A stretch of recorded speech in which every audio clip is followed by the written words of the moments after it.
Yeah, dude. Got it, Gina. Yeah, she's dude. The new one. Gina's on it, dog. Gina's been our PA now for a while. She makes sure that we all are aware that the show is rolling. She keeps me abreast of the time. I said breast. Anyway, yeah, she reminds not me yours, that Gina, not yours. Yeah, no disrespect, Gina. Yeah, we don't need no fucking suit. Yeah. We Don't respect me you. too me, please. We respect the shit out of you, Gina. If we didn't have you, this show wouldn't work. In the words of Redman, how the fuck did I fail women's studies? I love bitches. Oh shit. And with that good laugh, I think it's time we get this goddamn show rolling. What do you fellas say? Yeah, I'm done. I do it. All right. Shedtime podcast. Let's go.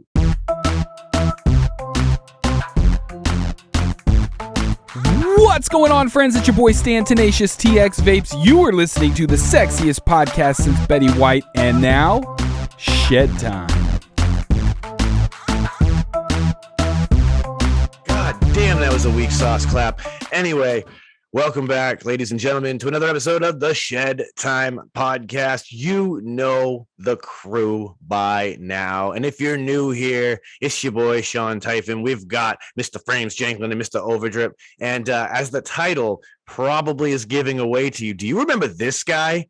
He was shit. Yeah, you know, original founding member of the podcast. Ladies and gentlemen, welcome back, Mr. Ashton Palmer. The crowd goes wild. I need to find that audio clip. Just like the stadium crowd screaming in the background. Dude, either that or like some wrestling commentator. That's what I was going to say. It's got to be like some wrestling shit. So it's not like your average, like everybody's podcast clap.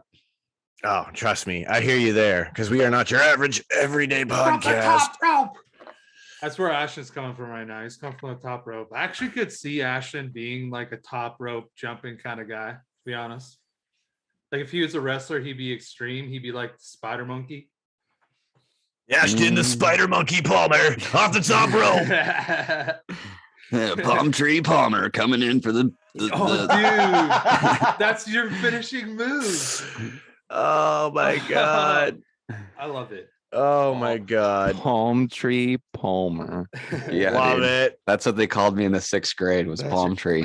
That's dude. He just like jumps off the top your rope nickname like in high school. Just fucking palming people from the palm tree. But he's really from northern Idaho, where it's just nothing but pine trees and sweet tamarack. We're gonna change it from Palm Tree Palmer to Pine Tree Palmer. There you go. Problem is he doesn't smoke enough weed that smells like pine trees. So yeah, I vap all my weed. Oh, I'm right there with you, homie. Me too. Let's vap. It's gotten to the point where like, let's go. You know, being up at the cabin all the time, and you got family members around, and they like to partake. And one of my family members like whips out this cookies blunt, and it's got like a glass tip on it and shit, and they're all smoking it, and I'm like, I'm good on that, and they're like giving me crap because I won't smoke, because that shit'll just wreck my day. Like the whole day is wrecked for me after I combust marijuana because I'm a sissy.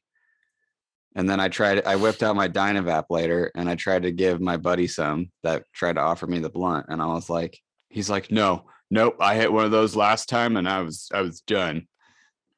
Like, so pussy. Wow. I'm like, but you're smoking a whole blunt to the face, like. I can't do blunts. I finally tried to smoke a real blunt with somebody like a few months back, and fuck that. Nope. They're brutal, bro. I think that's what fucked me up when we did that meetup. Was we smoked a couple of those packwoods where it's just like the hemp, like bootleg backwoods wrap sort of situation. It's just too much, bro. Dude, it's just too heavy, man. Every time I smoke, like it's too heavy, and I'm just like, oh, like there's a better way for me.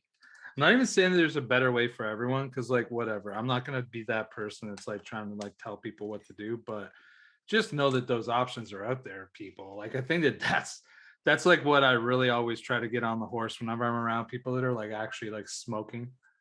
I'm just like, yo, there's options. Just to let you know. If you don't have to do that, if you want to keep doing that, by all means. Like, I'm not here to shame you. I'm just letting you know that there's other options. That's it. I feel like a Mormon when I'm like, have you ever heard of the Dynavap?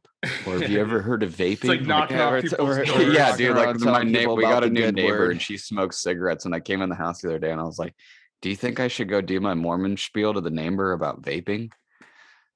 And my wife just about fucking pissed herself. You should have put on the white button-up shirt, the tie, and rode I over want there to tell on your you the bicycle. good word. Right over on your vaping, bicycle, brother. bro. And dude, that would have been hilarious. Oh my God. Dude, it's always exciting to me when I do get to see somebody eventually try it and fall in love with it. Like I have a coworker and homeboy had been looking for, you know, what he thought would be like his perfect dry herb vape because he wasn't really impressed with, you know, like the packs and stuff like that. And he ended up finding one that was like a nice portable that really could get the work done for him and properly vaporize something. And he was like, dude, I'm hooked now. Like, I got to get this tabletop one for like my desk so that when I'm chilling, like I could just sit at my desk and like rip this tabletop one. But then I got my little portable one for when I'm just doing other things around the house. He's like, I don't think I'm ever going to smoke weed again. And I mean, this is a dude who I think is kind of on a different level of pothead and shit. Like, he's not an edible guy, but he likes the edible high. So what he does is he buys like bunk weed, right? Like the cheapest weed he can get from the dispensary. He decarbs it and then he fills gel caps with it. And he just takes a gel cap or two. And that way he gets a measured dose. He's got his little 25 milligram gel caps and he's got some like 5 and 10 milligram gel caps that he's made. And he knows what he's doing. And he's able to, all right, well, today's one of those perfect days for 25. And he'll just swallow a 25 and he's off to the races and he's happy as can be. And I'm like, bro, that is next level. That's interesting. Yeah, like that's a different level that I don't see most people going. But I like it and it's working for him and it works well. Like literally, when you see this gel cap, it's a clear gel cap and you clearly just see decarbed weed inside. So maybe that's an option for people who are looking for something to do with their ABV. Get yourself some gel caps and you could do ABV gel caps. Then you'll never even taste it. I filled up a bunch of them a couple months ago. And one day I thought it was a bright idea to eat like 10 of them before I went to work. How'd that go? It didn't hit until like 2:30 and I got like the gut roll and I was like, oh shit, I should probably get something to eat. Then I'm like on my way to Burger King to get a burger. And then it hit me. Just sitting in the drive-thru like, can I totally forgot where I was going, dude. It took me like an extra 20 minutes to get to Burger King because I kept like missing the turns that I needed to take. I'm like, oh, it's supposed to turn back there, dude. You said I was going 75, dude. You said I was going 75, dude. Bruh. Yeah. Dude, that guy is hilarious. If you guys haven't came across his like reels and shit or his TikToks, dude, I just know about it because you hear everybody use it now. Yeah. I'm in the dark. I have no idea. He's just this stoner guy, bro, that records these funny fucking videos. It's usually like him watching like some sort of action sport. Yeah, he's usually watching like some sort of action sports or something, and he's talking about like what's going on. He's like, "Fuck, oh shit, he's going in fucking fakey, bro, down the hill, fucking backside lip slide, fucking stoke." Like that's like his whole fucking spiel. And then he just does like random stoner shit. Like I seen him do like the sorting hat for Hogwarts, bro. I haven't seen that one yet. Hilarious. Yep. I'm like completely in the dark on this one. Yeah, me too, honestly. But I forgot what his name is. Like you guys scroll Instagram, or if you'll find him.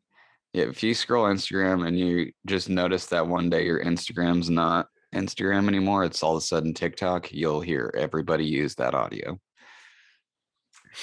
Yeah, that's I think everybody's Instagram now. It's frustrating to a degree.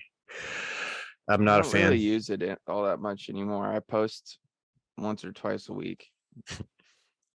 My feed's becoming a fish feed at this point. Like, At least it's something you want it to be. I'm like, hey, here's a video of my fish tanks. Here's a picture of my fish. Oh, here's more fish. Hey, look at that. There's fish. Hey, do you like fish? I got pics of fish. Like, legit, like to the point that I just got a new follower, and all he does is post fish memes, and I was like, I'm gonna follow you back because fish memes are funny. Dude, it's just instead of like the old South Park joke, it's like, do you like fish pics instead of fish sticks? Yes, yes. Want to see my fish pic? Yeah. I seen this funny ass meme the other day, and it was like Paul Wall holding his like chain, and it said Swisher House, but the meme above it said like, pick your house for Harry Potter, like where they have to pick their house, and it's like, I choose Swisher House.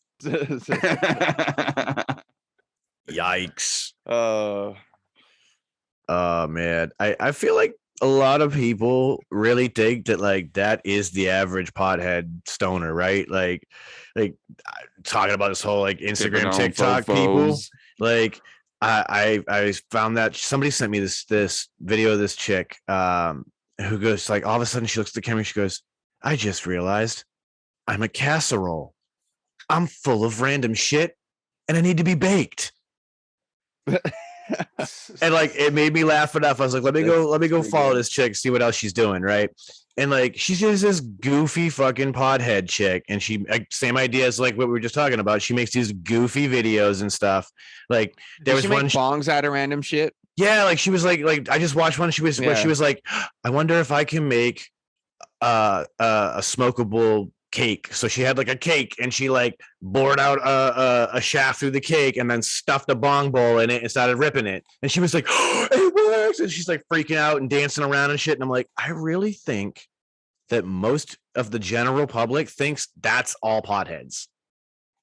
And I'm like, no. Yeah. I think so. But we're just like you. The general public is all potheads now. That's what I'm saying. Like, we're just like you. Well, we're starting to find that out. I feel like, you go to the shop and then you see like the dude that would be like the business owner of the shop next to the fucking, Burger King that the guy behind him in line is working the cash register at, you know what I mean? And then you got like the grandma in there picking stuff, which is crazy, dude. Just like the plethora of people that will come through a dispensary and just like the different walks of life you can see.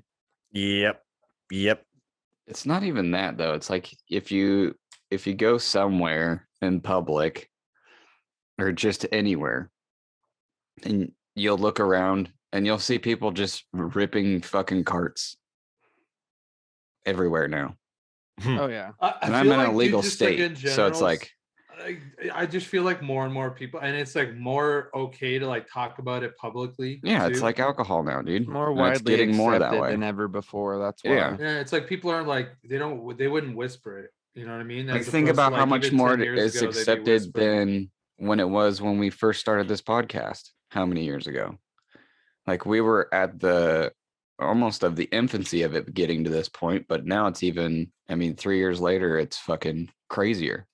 I mean, you're not wrong. Here I am now, like I'm in a dispensary and I'm literally serving a 99-year-old, 100-year-old woman edibles, and all these other unusual circumstances. Like I remember I went to a job interview at one point because I kind of wanted to get out of the weed industry and I wanted to see if there was something else out there for me.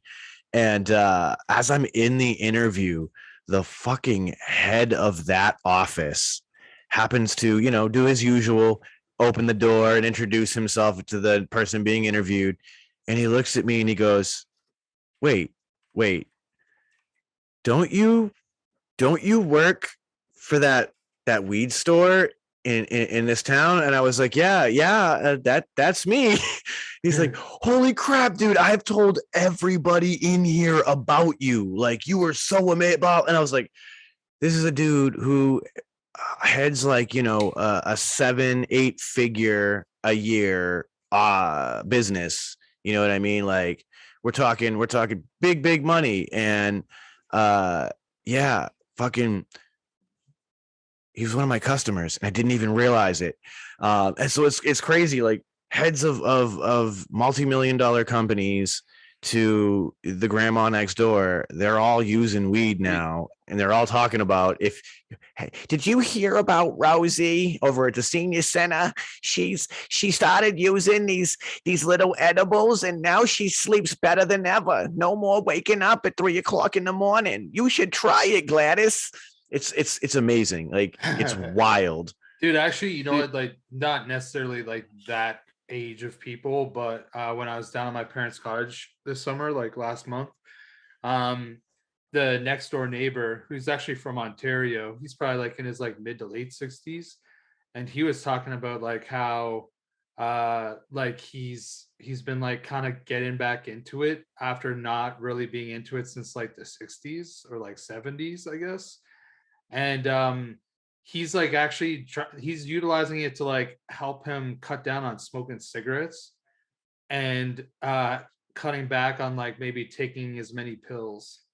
And just hearing his like, he was like talking about it like he was so new to it, right? But like it was kind of like a refreshing conversation, because I wasn't like, full disclosure, yeah, so like I do this podcast, we talk about weed steady, whatever. Like I just was like, I wanted to hear what they said, and then I could like give a little bit of advice or like maybe like a little bit of whatever. Because I've found that over time, like with like smoking and vaping, that there was points in my life where like I was like very pushy, and like I'd rather hear people what they had to say and then kind of like give them that little bit of info that might intrigue them to do more, research. And that's the conversation we had, and it was a really good conversation, and it made me realize that there's more and more people that are like, for an entire lifetime, have like kind of been like, oh, that's for kids, but now they're starting to realize that there's benefits that they can get from it, and it's cool. I was definitely enjoying the conversation that we had. Yeah, I've been having a lot of similar conversations like that recently too, which is pretty interesting, because like there was a point where I was like I wasn't as open about necessarily my consumption or my use, or the fact that we started a podcast and we talk about it quite often. But like recently I've just had people ask questions, you know what I mean, and just kind of start the conversation, and then one thing leads to another, and then like I have similar conversations like you, where it's just like I'm kind of getting like their thoughts, their opinions, and hearing what they have to say. And then there's times where it's the opposite, where it's like I'm getting asked more of the questions and getting to share my knowledge, and it's like kind of also making me realize how much I've learned in these past few years of us just sitting here talking and experimenting and just doing research on our own, and then coming in and having these conversations and being able to learn from one another, and also teach other people, and like also spread the knowledge, which has been pretty cool. And dude, like it's just crazy how far just like the whole cannabis scene has come, not only just with like the whole THC aspect of your normal recreational side, but like dude, the whole D8 boom has been crazy lately, dude, because I'm seeing that nuts. It's popping up everywhere now, dude, to where it's like every podcast I'm watching now has a D8 sponsor, you know what I mean? And it's like it's in almost every CBD, bro. It's in every smoke shop / vape shop you walk into now, and it's literally the new CBD. It's like, well, it's like you drive around Idaho, and Idaho is an illegal state. You're not allowed to have. Is D8 all over out there though? Bro, every gas station you drive by has got like the fucking flags that would say vape shop, but they say fucking CBD or Delta 8. Like every store. You drive by like the fucking video only that's still open. They're a fucking CBD store. Like every vape shop in town now has like a separate section with bongs and pipes, and it's nothing but like D8 fucking dabs, D8 cartridges, D8 flower, like. And it's mind blowing. I walked into a vape shop one day and a cop walked out with Delta 8. And I was like, whoa. And it's weird because my whole life it's been illegal here. That's what I money say. though, right? The general public now are potheads. Like everybody may have talked shit to a certain degree. Hey, is that the new Dynavap B? That is a Yeah. Dynavap B. Oh, nice. How do you like the new bowl on it? So I mean, Sorry, Full- we just full- got I yeah. squirreled. I squirreled real hard. Yeah, bro. Yeah. so full disclosure, I actually got this. This might not even be exactly the full release. This might even be a prototype because I got it as a prototype. I have a friend of mine in the industry. He's teaming up with Dynavap. I helped him make that connection. As a result, he's looking out for me too. So he passed one of these along to me. The version that I have is not meant to be the official Dynavap B because the version I have does not come with a Dynacap. Ooh. So the version I have is designed to be a smoking device that can then be used as a Dynavap in the future. Gotcha. So their cap is actually it's cut at the tip, so that way you can actually put the cap on and light it through the tip and Fucking smoke heaters.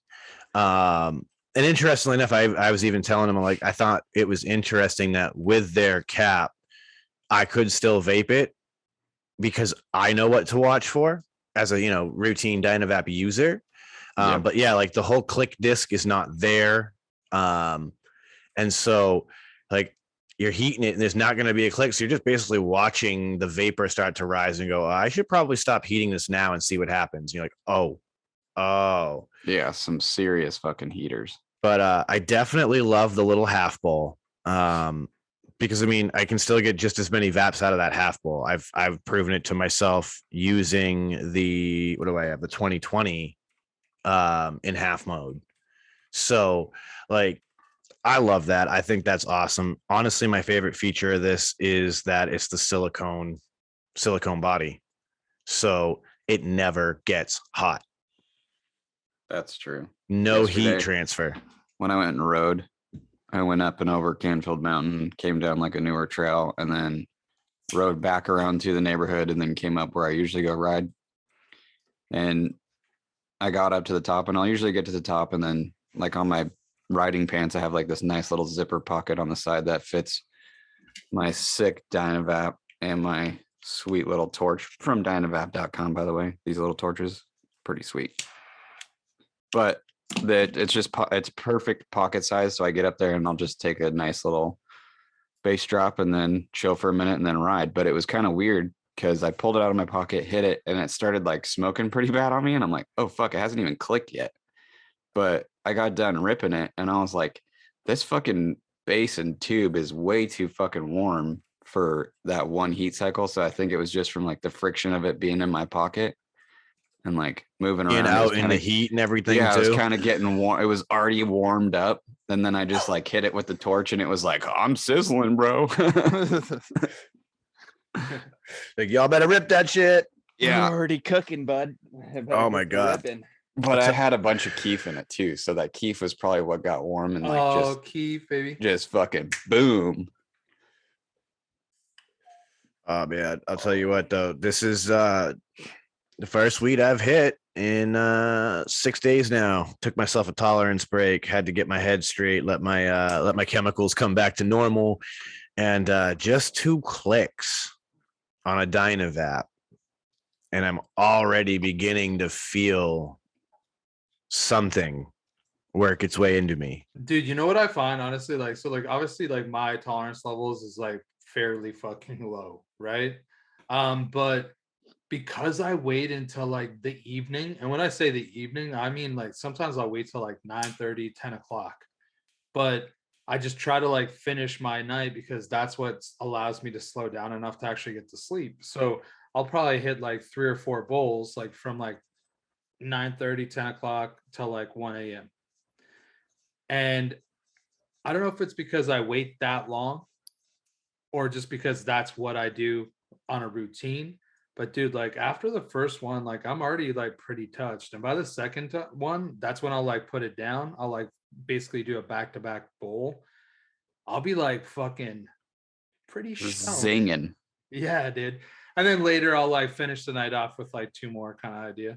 But it's crazy, man, because like I literally will. I'll get fucking pretty nice after even 1-2 bowls. I'm disrespectful with my heat cycle. Y'all know I just bass drop the fuck out of it for that flavor and that good wackaroo on the first one, and I'm toasted for a good couple hours. That's literally what I've just done. I because especially with this thing, when you're hitting the base of the cap, you're not even remotely near the flower. You know what I mean? Like there's a whole half a cap that isn't touching where the weed is yet. So when I'm heating that bottom portion of the cap, like it's taking extra long for this to heat up because there's no sharing the heat with that actual Dynabol. Were you saying before that like it doesn't click? I'm using a real cap. But the one that comes with it does not have a. No, click? it's got a hole in it at the top. Listen. Let me be clear because it sounds like I've already confused people. The version I was given, which is the version being made in conjunction with my friend's company. Okay. The cap is not a Dynavap cap.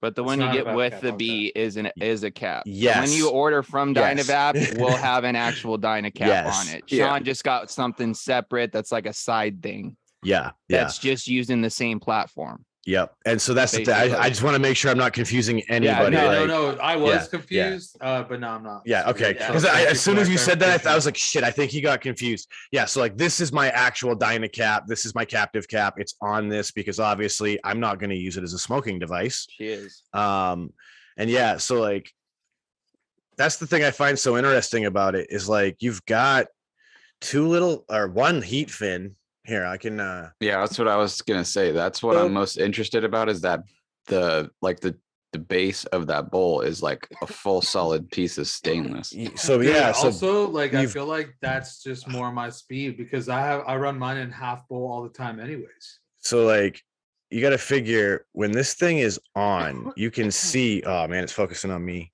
There we go. You can see just how much of that cap you're heating that's not even touching where the bowl is. Just one little heat fin. So like when this cap goes on, you're heating the heat fins. Yeah, so like pretty much like anything below the V is probably below the heat fin. Yeah, basically, absolutely. It's like from the V down is just cap. You're not actually even making contact with the tip. And it's nice, man. It's real nice. See, part of the reason that this worked so well for my friend's company is that their product fits inside this flawlessly now. Are they pucks? Yes. And so I've been a person he's been going back and forth with as they were refining their product. He's been, having me test them using my Dynavap, using my other vape products that I have. If you guys haven't figured it out by now, this is my friends from Hue. We actually talked about the Hue here on the show a little while back. I tested it for the first time actually during a show, and then was able to give them all that constructive criticism. As a result, dude, they're using better quality flower. They've created a less dense puck, so it better vaporizes. They're blending it with more keef, so that way it really does have a good whack every time you vape it. It's pretty fucking nice. I've been having some fun with them. This last batch that I got from them, they worked super well. So I'm excited for them to finally fully hit the market and for people to start trying them because they're going to work. The caveat is that, as we all know, as people who vape dry herb, it's not like vaping, or I mean, it's not like smoking, right? Like there's a complete difference in this experience, and getting people to understand that it's not what they are used to, but they could learn to enjoy this even more. That's a challenge. So it'll be interesting to see if the general public is ready for something like that. Change is hard, Sean. Change is hard. That's part of the reason why I'm having a hard time putting the fucking dabs down, bro. Because, dude, your boy's been going hard more. Like, but you're in California where all the good, tasty shit is. Like, I've just been going stupid lately just because I can. But why are we complaining? Like on my dude, a couple days ago on my birthday, I had in my possession 13 different strains of concentrate. Okay, That's awesome. And I took a dab of all 13. That's what I was gonna say. And your boy did it. And I will say I didn't do 13 dabs, but I did do all 13 strains. There was just a couple dabs that had 2 strains in them. You know what I mean? I ended up doing like 9, I think, altogether. But dude, your boy was stoned. Like I was sitting here hanging out in Discord with the old Shedheads and Stooges, and dude, I couldn't see my eyes, but somehow I could still see. You could I couldn't see my eyes. No, like, you know, like I was looking at my camera and my eyes were pretty much fucking closed, dude, but somehow I could still see out of them, and I was still coherent enough to like carry conversation. But dude, I was just beyond stoned, so much so that I woke up the next day a little weed hungover, if you know what I mean. Like I still was still feel a little sluggish. Oof. Like dude, it was brutal. But I'll tell you what, man, it was kind of fun to let loose. But I need to cut it back, man. I need to just chill out and not take as many throughout the day, and like kind of do like what Chris was, because I was doing that for a while, where it was like first thing when I came home, like instead of just coming home and loading one up and, you know, taking a dab, and then, you know, another hour goes by taking another one, I was like waiting until like, you know, 6 or 7 or 8 o'clock at night, when like everybody would start popping into Discord and hang out like we usually do, and then I'll sit there and I'll throw a dab down. Then I need to get back to that instead of just fucking going hard from the time I get home till the time I go to sleep, you know? Dude, I feel it, because like I was at a point like right before this tolerance break where it was like I was literally waking up in the morning, getting a cup of coffee in me, and within an hour of being awake, I was throwing a dab. Dude, going to work, because, you know, for what I do, you might as well. Yeah. And then of course, you know, you come home, because I don't have time to do anything on my lunch break. Like I got a half hour to run down to the store, grab something to eat, get some food in me, get my vape on. I don't have enough time.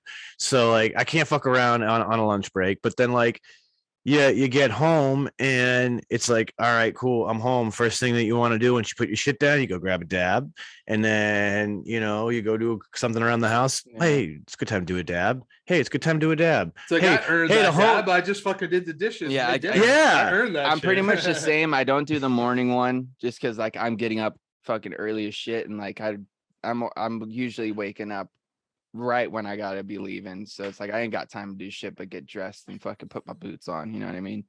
So if I get dressed, get my boots on, grab my shit, get out the door. Not only that, but like for what I do, I really don't want to, you know, it's just not worth it, you know what I'm saying? I work with like saws and fucking shit like that. In all honesty, it's not worth it in general, man, because like literally, unless you may be one of those people like who has a no impact job that you can literally smoke all day, at some point the come down happens. And when the come down happens, bro, like now you're just kind of like grumpy. You're not in an opportunity to refresh like that. You got to work. And then what happens? You're just like irritable, waiting for the fucking clock to run out. Pretty much how my day goes is like morning is when I'm getting my caffeine and my nicotine in me. You know what I mean? So like I'll have like, it's not the best way to get my caffeine. I should probably just switch up to like a coffee or something, but I'll have a Monster and I'll drink it throughout my first 2 breaks. You know what I mean? It's not like I'm pounding one first thing in the morning. Like I'll drink it throughout like a, you know, 4 to 5 hour period of time. You know what I mean? So it's like I just get little bits. You're not a Kyle. You don't chug that shit. Dude, I can't, dude. And I only have one. And then after that, I'll fucking drink water, and then I'll grab a Gatorade at lunchtime to get a little extra electrolytes, you know what I'm saying? And then I'll come home, and that's when I'll get my THC, you know, and all my extracurriculars inside me, you know what I'm saying?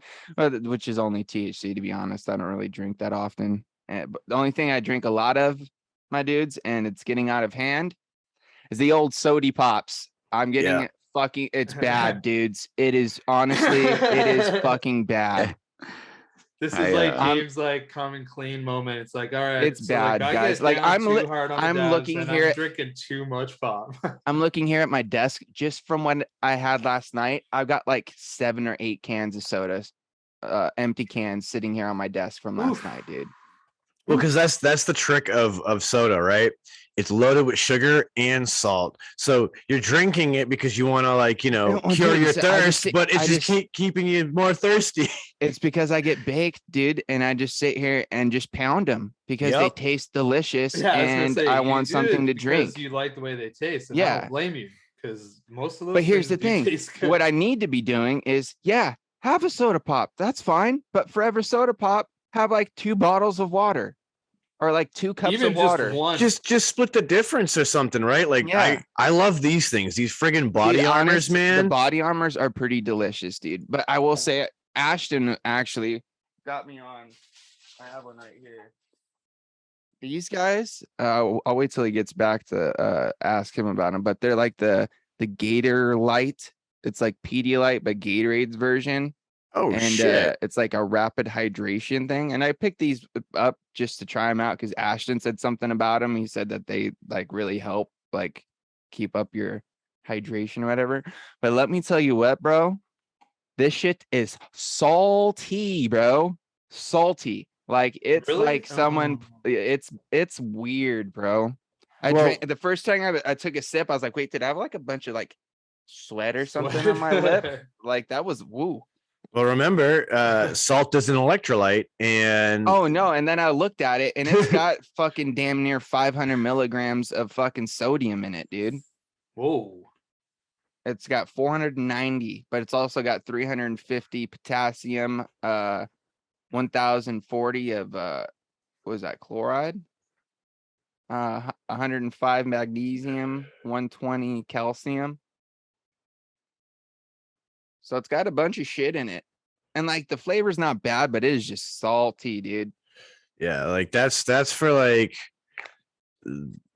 when you have been like sweating it out for the last 5 hours. For the past week or two at work, it's been up in like the 110. Like one day I got off work last week and it was like 116 when I got in my car to leave. Ooh. It was brutal, dude. Man. And that's outside. Dude, I would be drinking, like, no joke. Like, I'd be drinking probably more than a gallon of water a day if I was in those kind of temperatures. You have to. You got to replenish your water in that temperature. I try my best to stay on top of my water, dude. But like when I'm working, a lot of the times I'm not thinking about anything but what I'm doing at the moment. And then by the time I think about it, I'm like, fuck, my mouth is dry, dude. I get you. Pound some, you know. Yeah, you need one of those so bad. Backs, I do, bro. Bad. Dude, there's like 2 guys. There's been 2. There's 2 guys at work that have been wearing them the past couple days. I'm like, at first I was like, man, for real. I'm like, you guys are fucking stupid, bro. Just have a bottle of water next to you and pick it up and drink it when you need it. And then like I was thinking about it, I'm like, honestly, that's kind of smart because then I don't really have to stop work and I could just fucking keep the thing in my mouth when I'm doing what I'm doing. And then no, you can have it so like they pop out. I've seen like guys on like bicycles and shit that they'll be wearing it and it'll be like just like right here, so they just turn their head and they just go. And I don't even think about it, dude. They're like a gerbil. But dude, you know what I've been doing lately, bro? That's probably not really helping me hydration wise really either. Is I've been putting because you guys know I've been using those nicotine pouches for a while. But I've been throwing one of those in and one of these, which is a 10 milligram CBD pouch. So I'm getting like can of dip. Yeah, dude. Actually really nice, man. I remember when those first came out like years ago. Yeah. Dude, I could use some of those. Damn, that'd be great. Just fucking stop feeling the stress at work. You just toss one of those in your lip. You're like, bro. Not only like, here's the thing that like I think is what I really like about it, bro. And it's not what I initially thought I was gonna enjoy, but dude, I just like having a little bit of just flavor, just chilling. You know what I mean? It's like having like a little like lozenge or something with just some like nice flavor on it. I will say like these ones definitely have kind of more of like a leafy sort of like situation going on with the flavor, but that's just because they're actually made with like natural like hemp sort of stuff. But put one of these fucking tropical mango ones in with one of the mango rogue pouches, bro. You get like that full spectrum of Dude, mango, baby. He's speedballing over here because he's That's got what I was the gonna say. he's got the stimulant and the depressant, and he's just like, I'm chilling, bro. I'm chilling. Staying even all day. oh man, That mango life though. yeah. But dude, I'll tell you, I don't know. I don't really know if I've noticed anything, but like I just feel like the day goes by quick. I don't know if it's just because I'm chilling and I'm just doing what I'm doing because I got my headphones in, listen to a podcast, just doing my thing. It also doesn't make me really think about, because like when I didn't use those nicotine pouches, like I'd just be sitting there like, fuck, man, I can't wait till break. I want to go out and just take a couple rips, dude. I just need a little nick fix, you know what I mean? Because I don't really carry pods with me that often.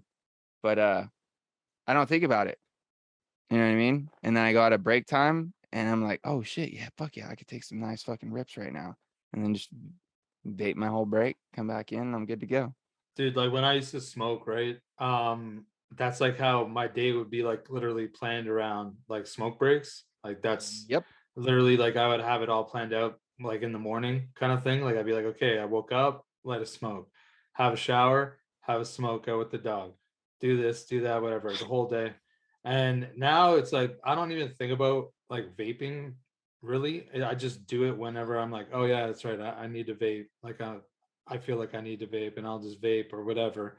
And it's weird because I used to always like reward myself. I'd be like, okay, you just did this like task for like an hour, like, and you didn't have one smoke. It's like now you can deserve have a smoke. Yeah. You know what I mean? And then I'd be like, oh, you did this. And I'd be like, yeah, you should have a smoke. Like it's like you just walked and like went to the washroom, then came back down, sat down and watched some new fucking TV show. You deserve a cigarette. Like, you just took a shit. You deserve a cigarette. Yeah, after you just already like smoked one while you were shitting. Exactly. Well, and not to mention that it was like, all right, hey, we gotta go drive. I'm gonna smoke, but I got home. All right, let's smoke. I've only experienced that one thing Chris just said once, where you're smoking a cigarette and taking a shit at the same time. Let me tell you, one of the most like relaxing shits ever. Oh yes, dude, I've done that thousands of times, dude.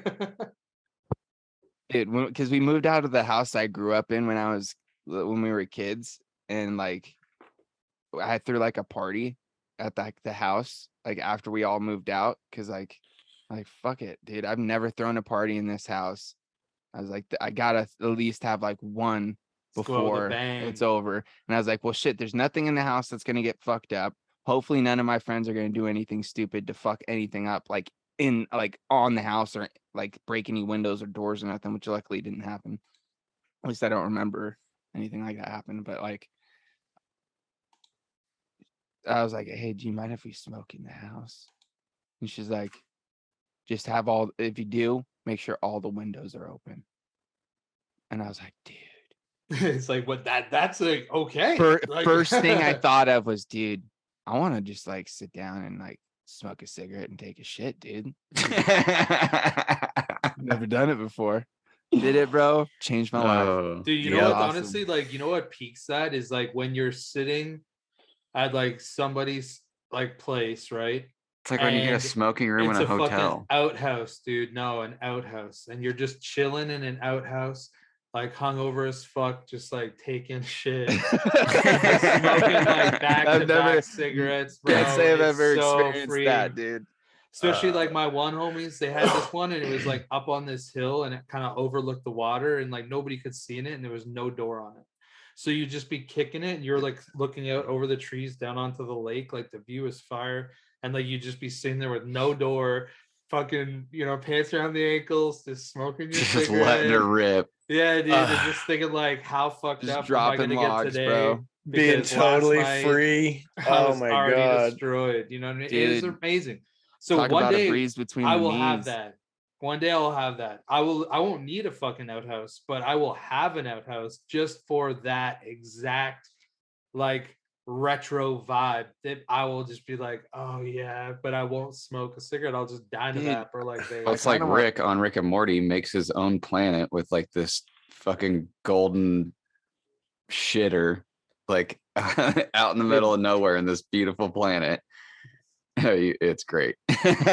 Guess you guys weren't expecting the conversation to go here, huh, Shedheads? Oh man, You said Shedheads. Shedheads. I did say Shedheads, by the way. oh, I do say it man. pretty fast sometimes, and it does sound like shitheads, but that's not what I'm saying. I promise. Hey, we know some people who just refer to their crowds like that. So fuck it. At least we don't intend to if it happens. Yeah, it's not. Y'all didn't think Palmer's Powders was coming back, and we were going to talk about taking shits now, did you? Oh my god. On the note of you being back here right now, Ashton. So I got a question for you. So why don't you fill in some of the people on like what you've been doing over the last however long? Like you don't have to like tell everything, but just like some of the shit that's been like going down at the compound, whatever else. Just what kind of cool shit you've been doing. Well, I guess I'm still doing my thing. As you guys can see, it's not a lot of vape stuff because vape stuff just doesn't get sent in for that much anymore. Like everybody's kind of over it, you know. The markets change, things change, whatever. But I've been doing a lot of other stuff. I got a big contract with a company that does a bunch of side-by-side stuff. So I do a bunch of A-arms and radius arms and boring shit, but it pays the bills and it keeps me occupied and busy. Been doing obviously a lot more stencil work, just kind of trying to keep the dream alive within myself of, you know, not making my life boring. You get to a certain point where you do a lot of cool shit at a certain point in time, and that's like repetitive and fun and very rewarding, but then it stops. So then you're left with trying to figure out how to entertain yourself. And that's kind of where I was at. So then I finally got enough money to get myself back on a bicycle. I've been trying to ride a lot more. I was riding a lot when I first got it because the weather was prime, the dirt was perfect. And now it's really smoky and hot and dry and nasty and not fun to ride right now, but you still try to get it in. So I'm doing a lot of that. And obviously every weekend we were up at the cabin, having fun, floating, just living life. And not much other than that, other than taking care of the kids. Oh, Jess doesn't work for me technically anymore. She started going to hair school. So oh, nice. She's dude, that's fucking awesome. She's full bore into that, which is really cool to see her get to do something she's interested in instead of slave away from me. Yeah, no, fair. And like I would imagine that being like a hairstylist or whatever would be something that would be good for like creativity. You know what I mean? Like, oh yeah, if you're searching for something. Yep, it keeps her. I don't know. It's watching her get to wake up and do something she wants to do is actually pretty cool. No, sounds like that's the dream. Yeah, but I mean, you know, life, everyday life. It's a struggle to kind of get up some days and go and work and not be lazy, but we're get around that shit. It happens to us all, bro. Just trust me, there's days where I get up and just want to be lazy as fuck too. It's been fun though. I've done a lot more wheels, it seems like, in the last couple months than I have all fucking year. And that's pretty fun because I always have an itching to do stuff like that and really show the world what I'm actually capable of instead of look at this little toy I did. Or dude, you know what I wonder, Ashton? I kind of wonder if there'll be seasons where more specific things come in. So like there might be like a season that you get like snowmobile shit to fucking powder coat. Oh yeah, for sure. It's like end of summer, early fall. It's like everybody's knocking on your door to do snowmobile shit, and you're kind of doing snowmobile shit throughout the winter time, depending on people get new shit. Yeah, people are building stuff. A lot of people around here are super into it, so they're like, "Oh, my ride's not done." Like they're full on wrapping these things and putting different like side panel shit like in foot braces and stuff on them, and different bumpers and shit. So you're doing a lot of that. And then shit, what really else have I been doing a lot of? It's kind of all I feel blur. that like a lot. I feel like a lot of people don't really appreciate all the things that you could do. Like anything that's cool and metal that you want to like treat special, if you will, or like add something to. No, it's like the old ass fucking chairs that awesome. there's this dump. I think we might have taken James to it when we were up there. It's called the Murray Mall. It's like this old dump up in Murray, Idaho, and everybody just kind of throws away old shit up there, and you can find some pretty good old antiques. And I found some old like steel yard chairs that were pretty nice and kind of, I don't know, I'd say later 50s, early 60s era. We were going to the restaurant bar up there to go eat one day, and we stopped by the Murray Mall like we usually do, and there's these two old fucking yard chairs just sitting out there, and I was like, oh my god, they're like perfect still. They're all rusty and shit and like weathered looking, but I took them home, and if you look on my Instagram, you see them. I did them like cream and teal, and then I did one like pearl white and like a burgundy, and they're sitting in my office. And that's Dude, that's you know like what you fun just made me shit. think, Ashton? You made me think that you should go to like old auctions or like whatever and just like No, I'm not pulling a Chaz and Taz here. no, just like looking for shit that you could be like, yo, so I can pick this up for like $30. And I know that if I coat that, there's gonna be a market for it, and I can be able to make like 300 off this bitch. Like, I mean, why not? Oh, I guess I can spill the beans though, but since I got back from Ohio, I started on a bunch of hexomes for Vape Zoo, and we worked on those all the way till like the beginning of June. I want to say I finished them up. We did like 300 black on black Vape Zoo hexomes. Never thought I'd get that job in my life, but we did it. Dude, actually, you know what? It's supposed to be I'm released guessing, dude, in Indonesia this month at some point. I'm also guessing that pretty soon that you might possibly be getting some RDA for vaping V2s. Yeah, that we got that. I think that's coming down the pipeline soon. I would assume. I'm not gonna Yeah, count my no, it's not kittens for on sure. it. I got you. But Yeah. no, I have a shitload of M-Turk mechs sitting in my office right now. So they've been sitting there since probably since last summer, but there was like a huge mix up where all the like the M's on the M-Turk mods were just lasered and they weren't engraved. And I'm like, I can't do anything with this.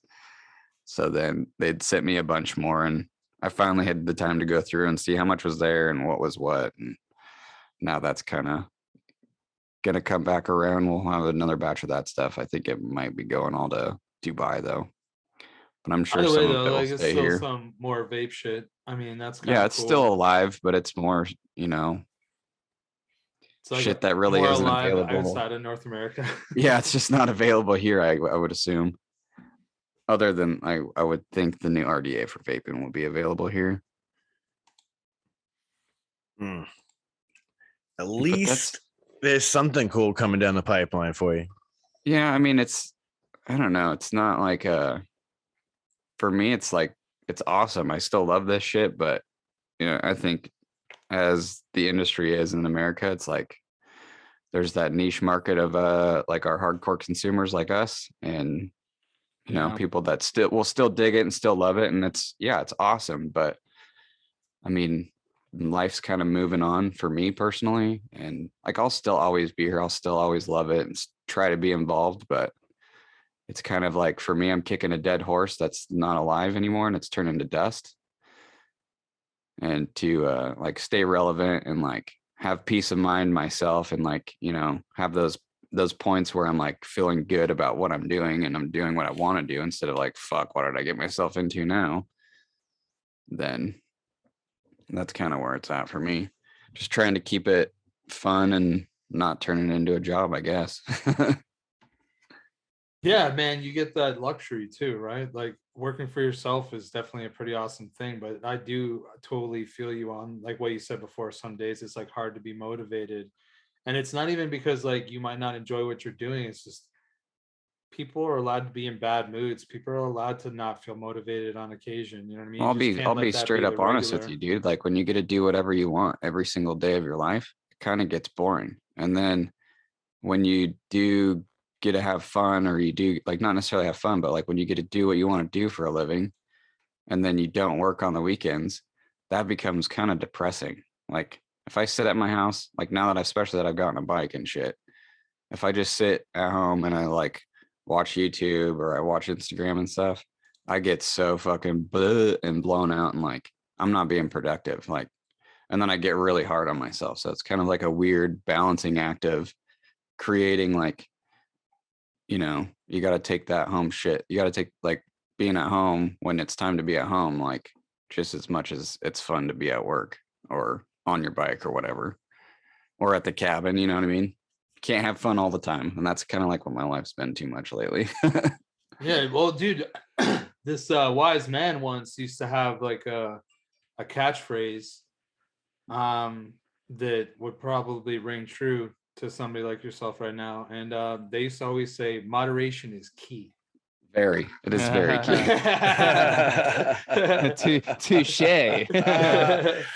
Got him. But no, it's like, it's nice to come back and be able to like, allow the people that I am close with, and like with you guys, and then also the people that we became close with that listen to this and that are in our community and have become kind of like family.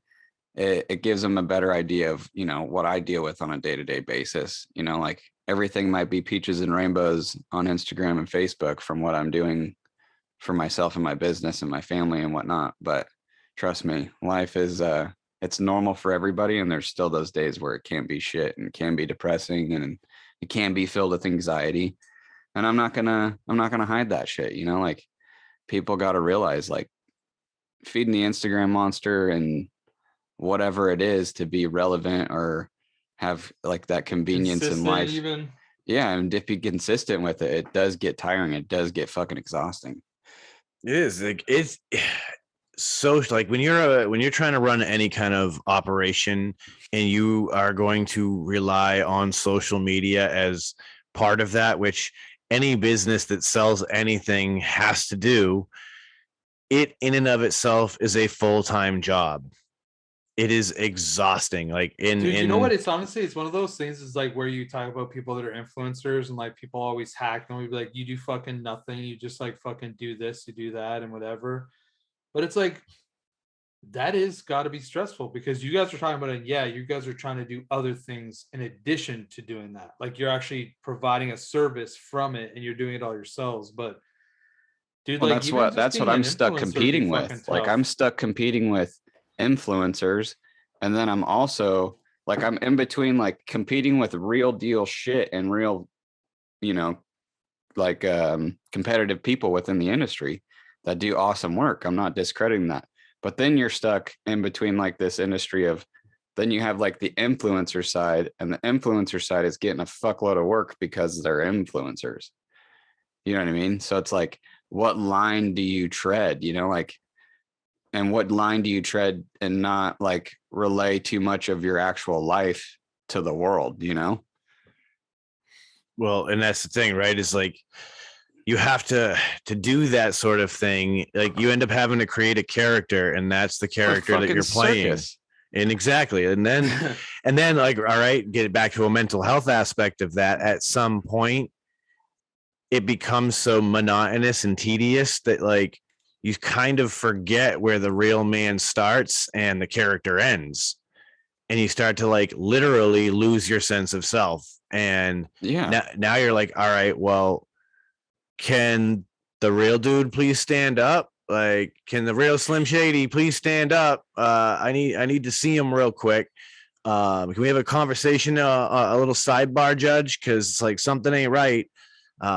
Yeah, it gets exhausting. Like in my industry, we literally have somebody who we pay to solely take care of our social media accounts while I handle the rest of the marketing.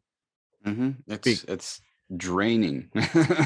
And that's the thing, like his whole thing is just get things posted for us, and we will also add to it to continue to build that content. And that's like that's the best that we can do right now, because it is exhausting, it is tiring, and that's why it is a actual job for some people. Like And the way social media social media- management is a well, the way thing. social media is going nowadays, it's like everything's so quick, clickbaity-ish. Like you gotta have like the best fucking, like for YouTube, like you guys have to have like the best caption for your video to like draw somebody in, or like a good head title or whatever. And then for me, it's like you're dealing with this quick 18-second real TikTok world now, where it's like, dude, it's so wild. Not that I give a shit about how many followers I have or how many views I have. It's just kind of funny to watch like what numbers do to the human brain, in the sense of like, okay, I did a reel the other day on an intake manifold and 2 valve covers that I did Cadillac gray, and I cleared them. That's it.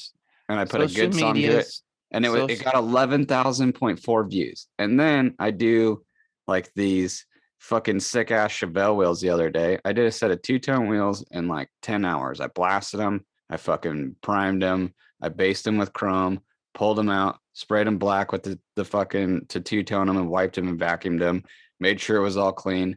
Then I cooked them again, and you pull it out and then you clear it so it like looks all flat and shit.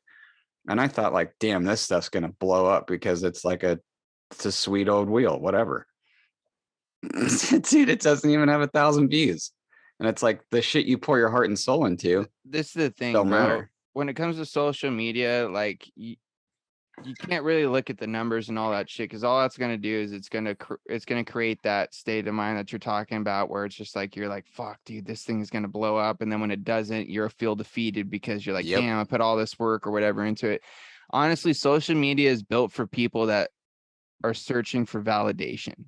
You know what I mean? They're That's looking what I'm for sick people of, bro. to be I'm like, sick oh of yeah, like always searching for validation.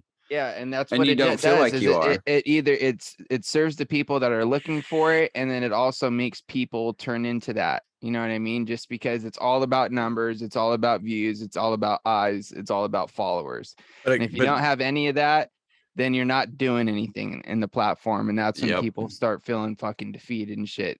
At a certain point, you got to quit worrying about that and just do you, and do it to the best of your ability, and eventually the people that like you are gonna follow you, and then those has things nothing, are gonna turn and that's around. nothing, dude. Yeah. Like at that point, I'm over that shit. Like that's done and dusted with when it comes to like getting recognition or being like, oh, this is who this is, whatever. Like I already have a base of enough. I already have way too many people watching me. I don't need any more, you know? Yeah, it's a No, business you thing do, though. but you don't That's need the to think catch. about it being Yeah, more. you don't need to worry about validation from others. You just need to worry about validation from yourself and feeling like you are accomplishing what you want to accomplish. You know what I mean?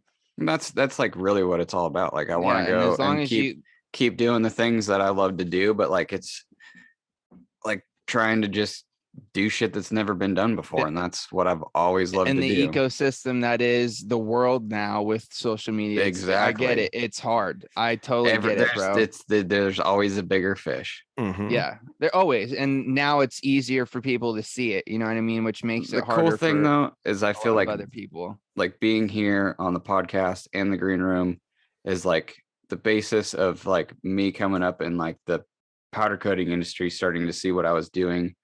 They started to see like me willing to help, you know what I mean? Or if it wasn't even vape stuff, it was powder coating stuff. And I started my own Discord for like powder coating shit, so people could come in and ask questions or whatnot, and we could, you know, help build like it. This industry won't get any better unless we help each other, you know? Like I'm not gonna fucking keep my secrets from somebody that's struggling, that is 500 miles away or 2,500 miles away from me. That's not in my area code. That's not in my, you know what I mean? Like, Yeah, like that person's not taking food off of your plate. no, and exactly. And it's like, if I can help one person, even with the slightest dumb gun settings or some stupid problems happening, that is literally like child's play to me at certain points. It's like, why can't I help? Why can't I, you know? And that's kind of where my mind's going, is I want to kind of do like a consulting program. Like if people wanted to like fly me out and pay me a couple $1,000s to teach them certain things to better themselves. Dude, if more people It's just way did better. that in general, it'd be awesome. Just because no community is going to grow unless you share the knowledge. You know what I mean? Knowledge is wealth, and wealth will help the community grow if it's spread amongst the Dude, I've community. helped If you a keep it in guy in one small piece. Australia. Only that one small piece of the community is going to grow, and everybody else is going to get left behind. But if you spread that knowledge amongst everybody, then everybody can grow together, and the community can grow and become stronger together. You know what I mean? It's like if we did that in all industry and all different Think walks about where of, the world would be by now. dude, it would be the world would be a completely different fucking place, dude. But everybody's all for one, you know what I mean?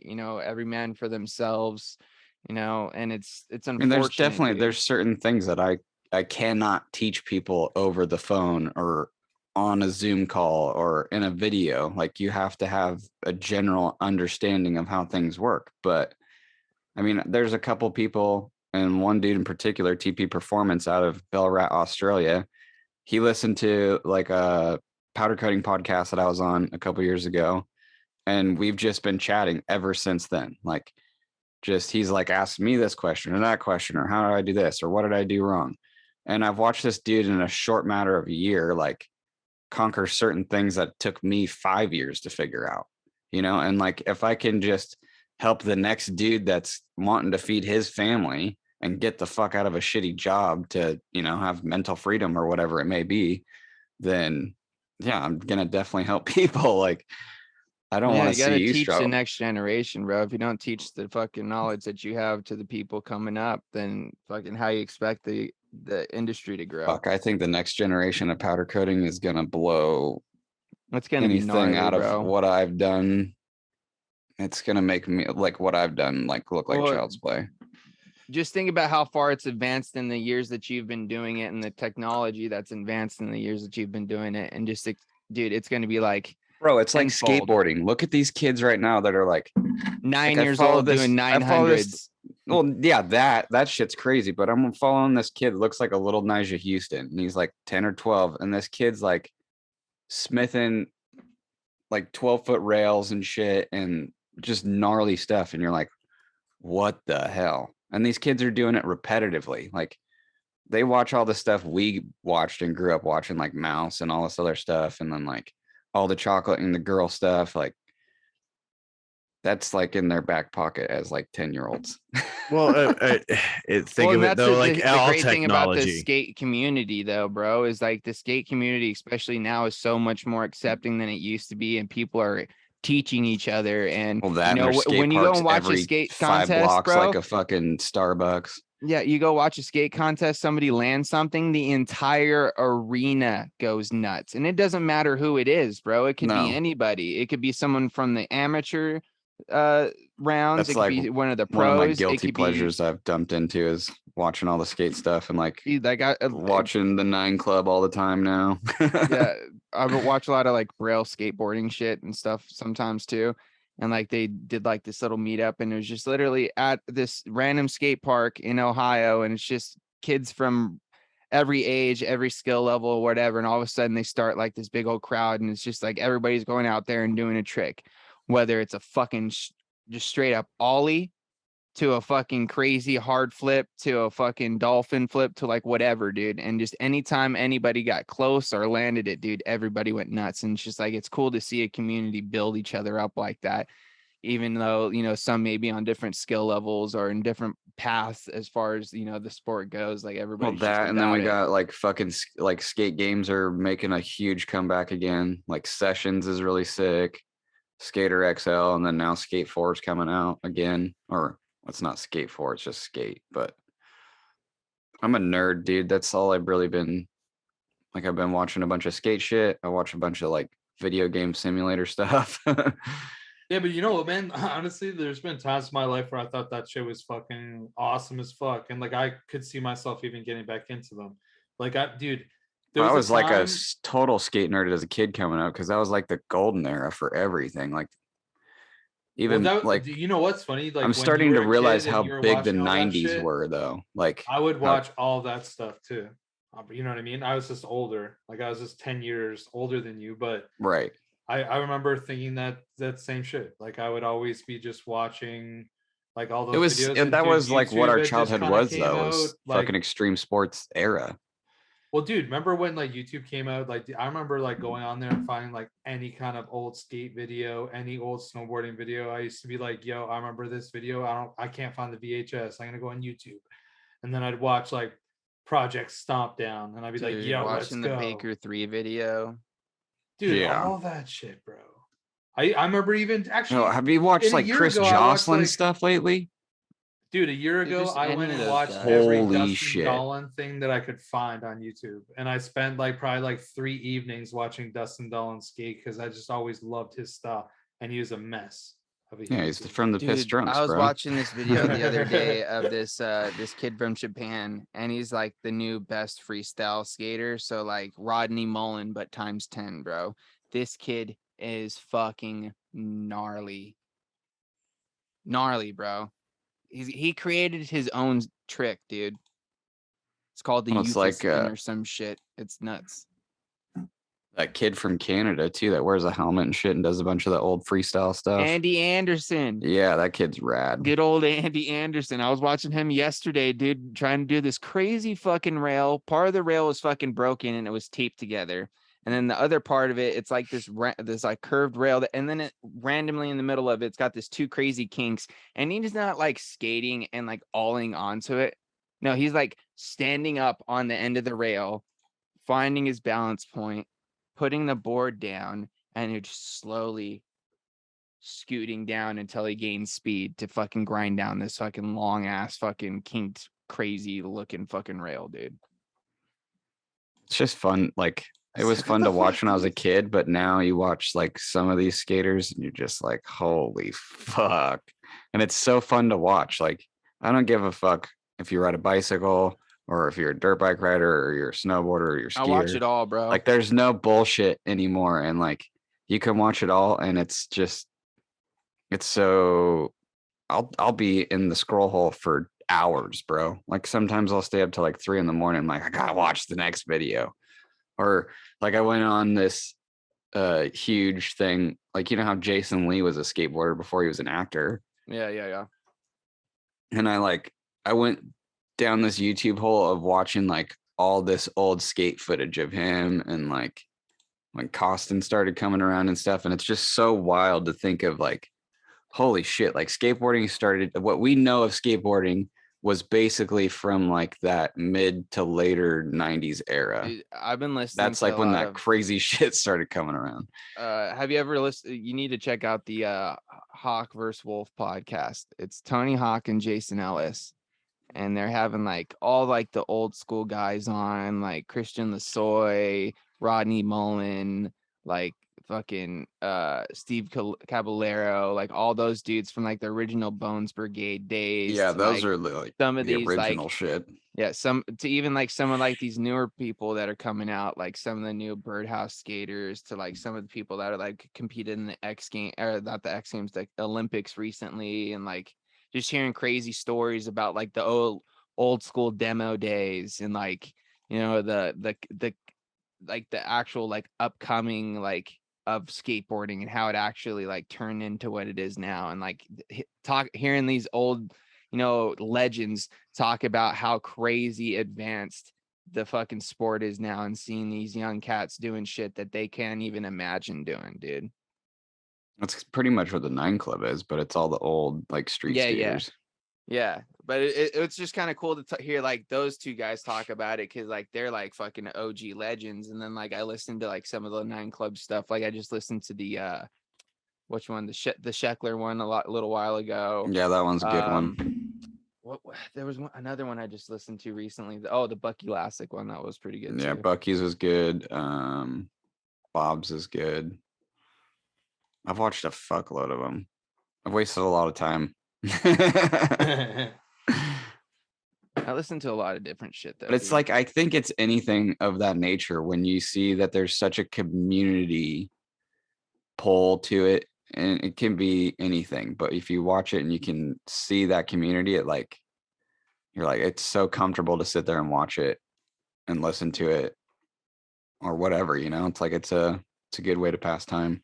Kind of gets you out of like, for me, it's like I'm always trying to pull myself out of my element and be inspired, like listen to other things or just kind of take my brain elsewhere and not be constantly thinking about the things that I'm doing. Well, one thing you start to realize too is that like even though people may be into different shit, because I listen to a bunch of different podcasts from like comedians to sports athletes to just actors to just random whatevers, you know what I mean, that like you start to find out that everybody goes through the same sort of shit. It just may be slightly different scenarios, or you know what I mean, they may just be in a different situation, but like we're all people and we all go through similar fucking shit, you know what I mean? It's just how we deal with it.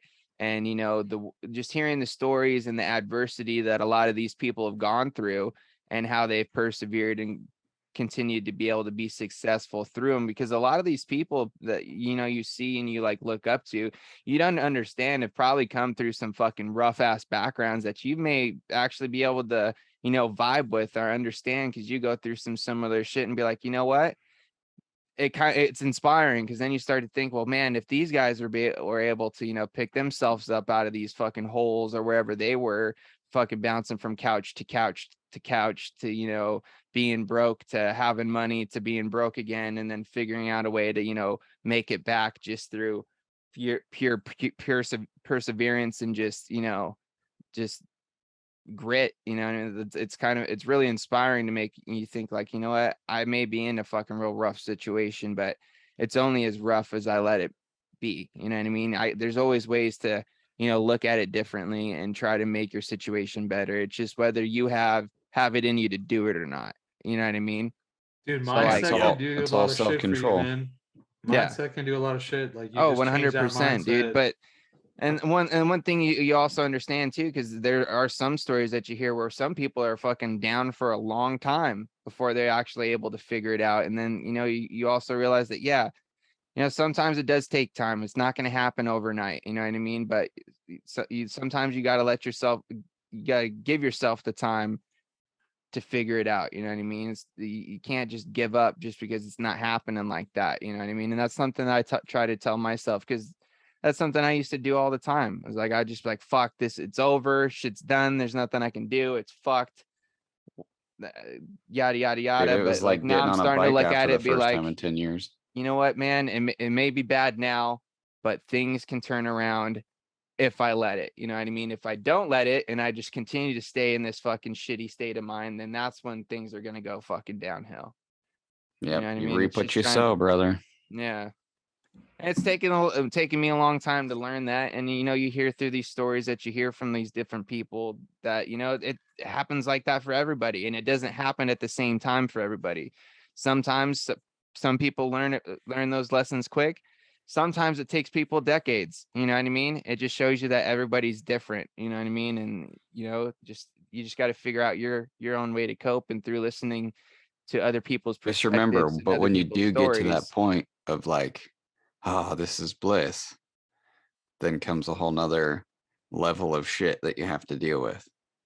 Dude, it's never. You always have to stay on top of. You always have to stay on top of it. You just can't look at everything with rose-colored glasses. You know what I mean? You got to realize that things may be good today, but they may not be tomorrow. So you just gotta live each day as it comes, and take each day as it is, and and just really enjoy those good times when they happen. And you know what, that's why you do have to celebrate the little shit. Even that's like when they say enjoy the little things, because dude, all those little things will add up way more than if you just focus on the real big shit, because I'll bet you a lot more great little things happen throughout the day than maybe one big like bad situation or something. And if you focus on all the good instead of all the fucking bad, you'll have more so stop watching the news, people. Dude, that's one thing I just I don't really, I try to stay off social media as much as I can, and try not to watch just standard news, you know what I mean, like your Fox News, your CNN, your like all that type of stuff. I'd rather it's to the point where I have to like I really have to like dial back on listening to podcasts. Well, that's the thing too, is like I try not to listen to a lot of, I don't really listen to a lot of the political stuff. I rather listen to like the more That's not even that. interesting It's just being things. like occupied 24/7. Like I've gotten to the point to where like I'll force myself not to like wear my headphones at work and just like get lost in the sauce, you know? Like I get to that point now where it's just like everything's so repetitive, so like bread and butter, whatever, and it's awesome. Like I'm not complaining about that, but like I get to the point where I'd need to like have music on, or I'd have to have a podcast on to like keep my brain entertained while I'm doing something that's brainless to me.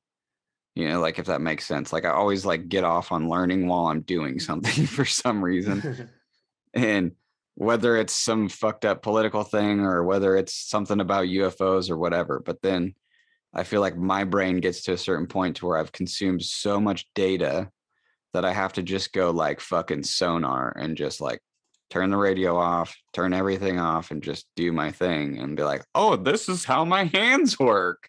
You know, like really be in the moment. And like you guys said, it's the little things, like, or just like when I pick up my kids and when I pick up my son from school, like I make sure like the radio's off. And like the other day he's like, hey dad, do you wear deodorant?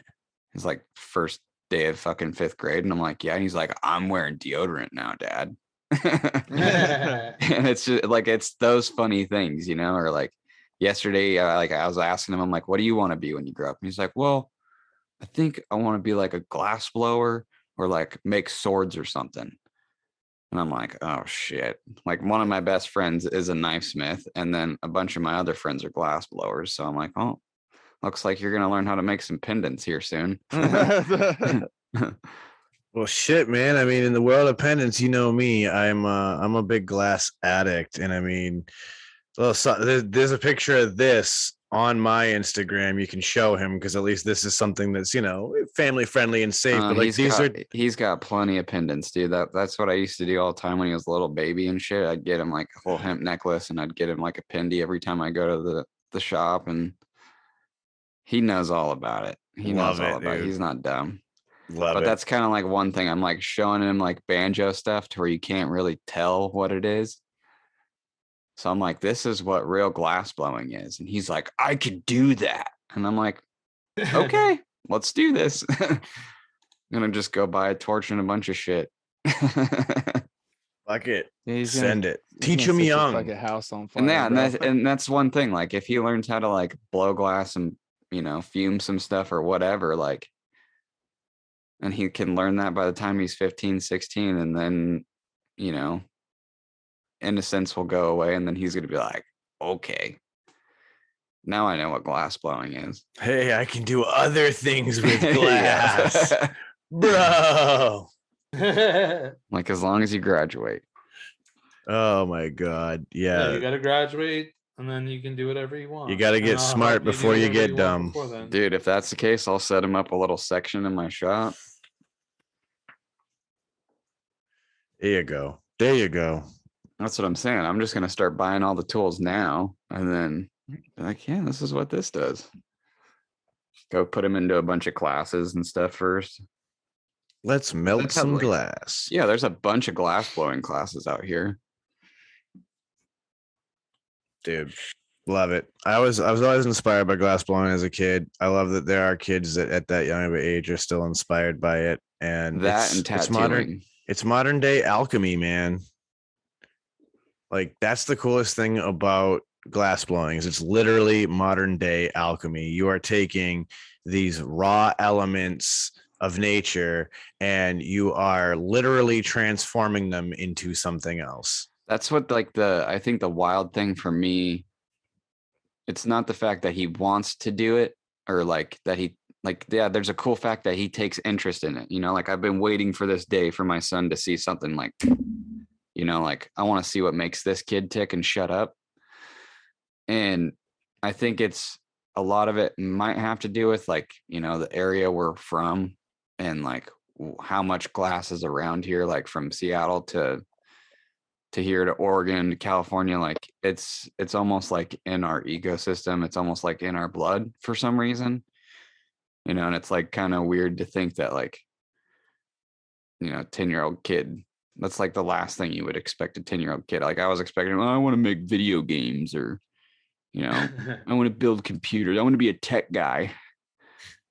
No, he wants to sweat and get dirty and shit. So sweet. Hell yeah, dude. And like knife making, dude. Like, dude, I think everybody's seen Forged in Fire. Yeah. Knife making's a pretty cool fucking hobby. Yeah, you want to see some real cool stuff? One of my best friends, Mikey, MB Blade Works. You'll see him tagged quite a bit on my page or on my stories. He's out there making some pretty sick shit right now, and he was in the military and whatnot. Ended up coming back after COVID stuff had hit, and he was at the time when COVID had hit. He was in Italy, like getting ready to go through like a blacksmith school and a bunch of other stuff, knife making school in Italy. And then he ended up coming home because of all the COVID stuff. And then he ended up getting a job powder coating. So he was like hitting me up like, yo, dude, I'm having this issue. I'm having this issue. And I'm like, if you're using the same gun as I'm using, set it at this, this, and this, and then tell me what it does. He calls me later that day and he's like, yo, dude, you're a fucking magician. And I'm like, okay, whatever. But he kind of would like always ask me, he's like, was it beneficial when you made like your website? And I was like, I mean, the first year kind of was shitty with it, but after you have a website out there for a while, like you just basically have like a basis for people to go to, whatnot, and it kind of creates some legitimacy. So you just like bounce these ideas off me, and then now he's like full-time making knives. Fuck yeah, bud. Do what you love. It's always awesome when you hear people that are like passionate about things and do what you love. You love what you do. You know what I mean? We've coded a bunch of them. We've done a bunch of like mermaid scale ones and bunch of different ones. I like it. Well, Gina's giving me the eye, so you know what that means, guys. We don't want to piss Gina off, and that means it's time for us to wrap things up.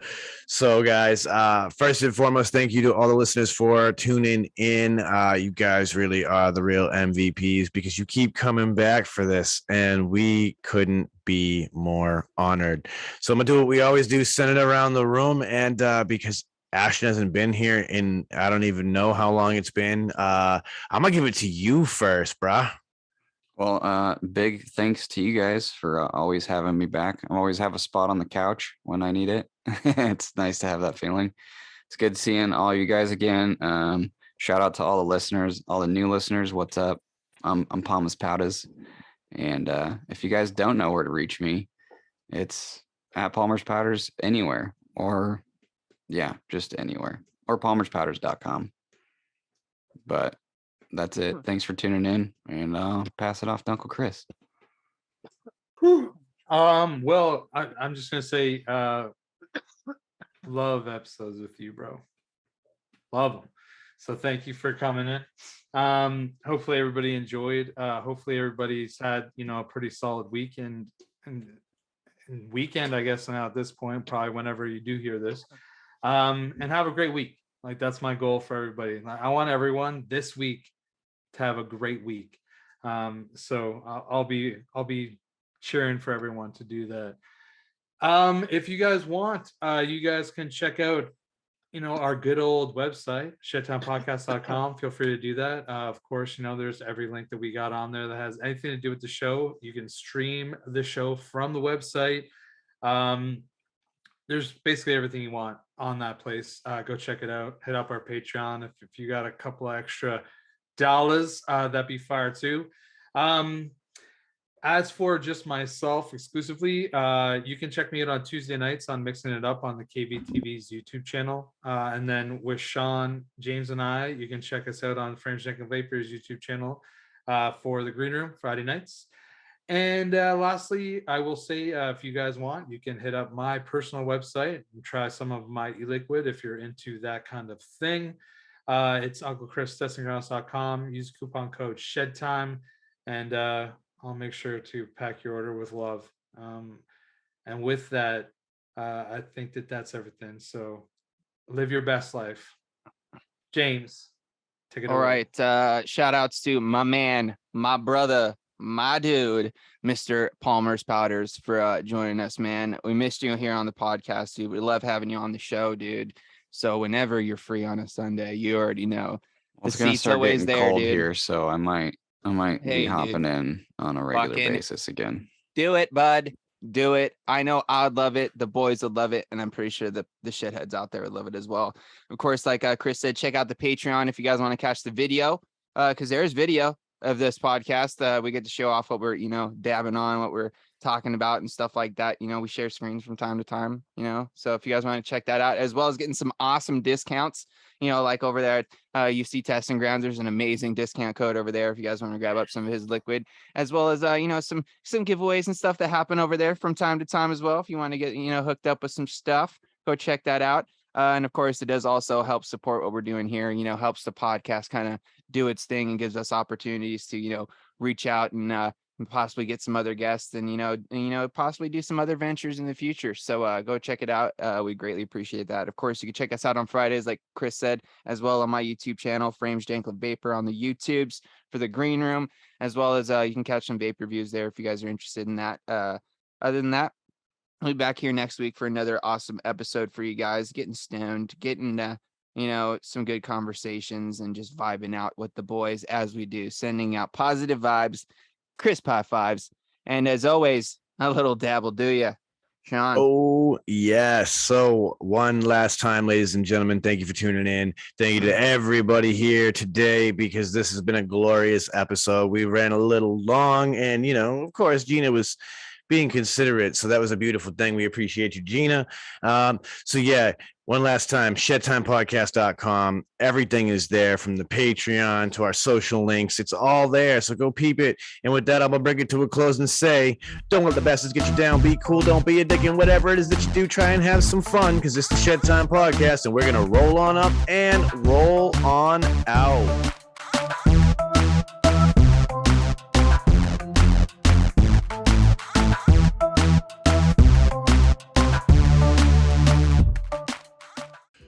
Dynavap, Dynavap, Dynavap. Looking to cut the cord on your dry herb vape?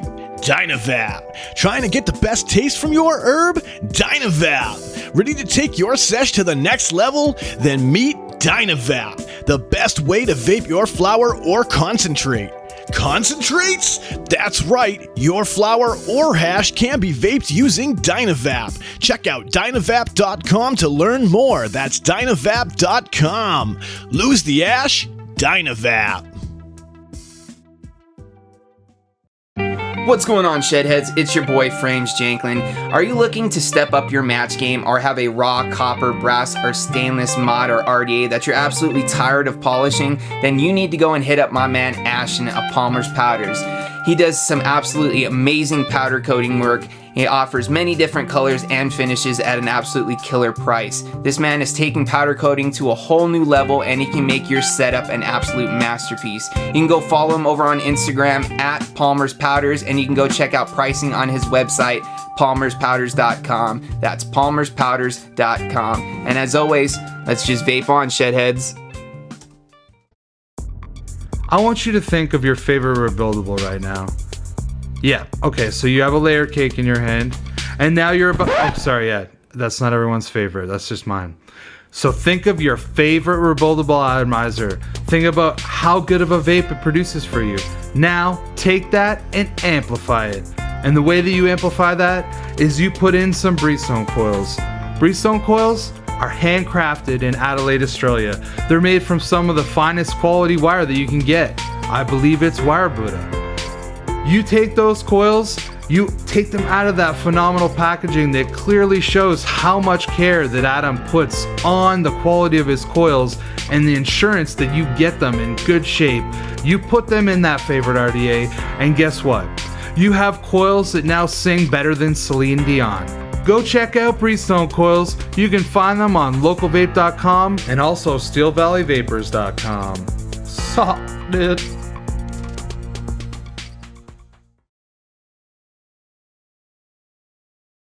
Yay, yay.